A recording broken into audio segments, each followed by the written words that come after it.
Good morning, everybody. Thank you for being here. I'm Mark Albani. I'm the CEO of Chloris Geospatial. We weigh trees from space. We're a space technology company. Why do we do that? Well, because knowing the weight of trees is critical to solve the climate crisis. Let me tell you why. First thing, protecting vegetation is extremely important. Vegetation and soil store 4 times more carbon than we have in the atmosphere. If we don't protect that, there's no way it doesn't go up.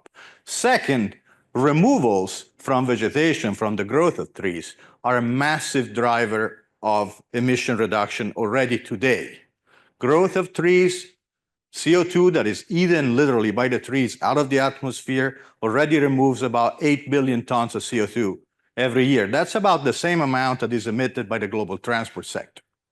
Second thing, we know that then protecting and restoring vegetation can give us 30% of the climate solution we need to stay within the Paris target.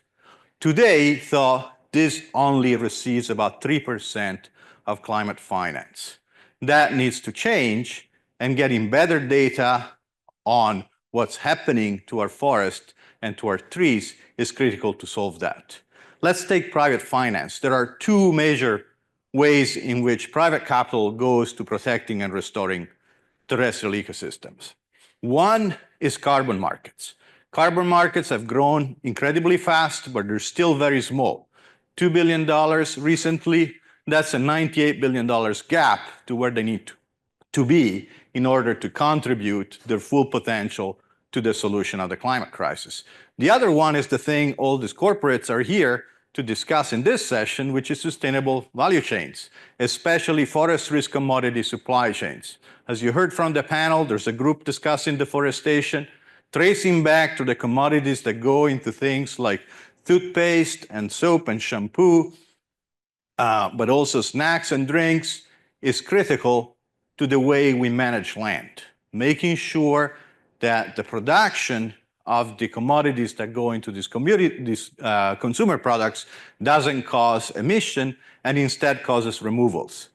To do that, we need data. We need data because you cannot manage what you don't measure, and we need data on how much carbon is stored in vegetation. We need that produced quickly, reliably, and at a global scale.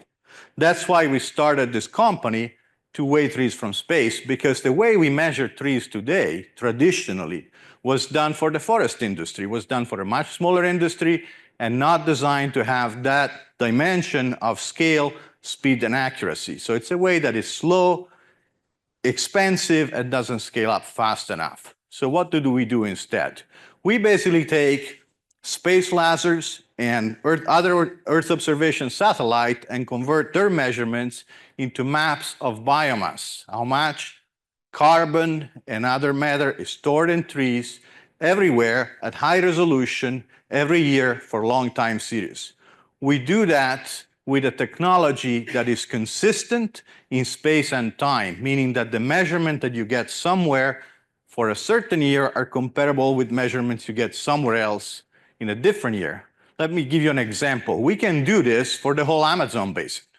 So we can tell you what's happening to the biomass that is changing in the whole Amazon basin, all the gains and all the losses, down to 30-meter resolution every year since the year 2000. But we do that also at the scale of a single state, a single district, or even a single farm, because we also have higher resolution product, 10-meter resolution, that we can put to work against even very small farms, for example, in the cocoa sector.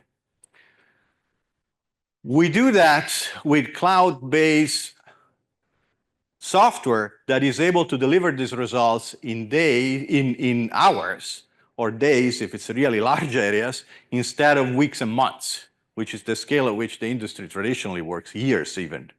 We then build portfolios of projects that we can deliver to our customer through API and web-based apps, giving maps and turning them into insight and analytics. We did that with AB InBev to help them understand the impact of about 13,000 hectares of reforestation projects they had across Argentina, Brazil, and Mexico. So we wanted to look at 2 things: how much carbon have they already removed, and how much more they can remove if the projects continue. With our data, we were able to get in a matter of very short time an estimation of a historical emission. That's about 0.1 million tons of CO2. That's about 22,000 cars taken off the road. But then the further potential of this is much larger. 1.6 million tons of CO2, that's about 348,000 cars taken off the road. So that was the work we did with AB InBev, but it's part of a larger capability that we have. We already run over 2 billion hectares, over 100 countries and 2,200 sites in our system. We do that across the ecosystem of voluntary carbon markets, and we have created we're expanding our services to supply chain companies. We do this with a team of data science and engineer built around our chief scientist, which is the man who actually wrote the book on how you weigh trees from space. Dr. Baccini, who has been a leading figure in the Earth observation community over the last 20 years. And we are ready to help you. If you are a supply chain company and you have exposure to forest risk or you have removals of carbon in your agriculture supply chain, ask your geospatial team why they're not using our data. They should be. If you're one of 2 companies here, they already do. So that's great. You're already good. But for the others, I'm not going to say who they are. You actually need to ask. If you're an investor interested in this space, come talk to me. We're raising a Series A. We're ready to get your capital, put it to work, to scale this up to the world, and together we can drive the change and capture that 30% opportunity. Thank you very much.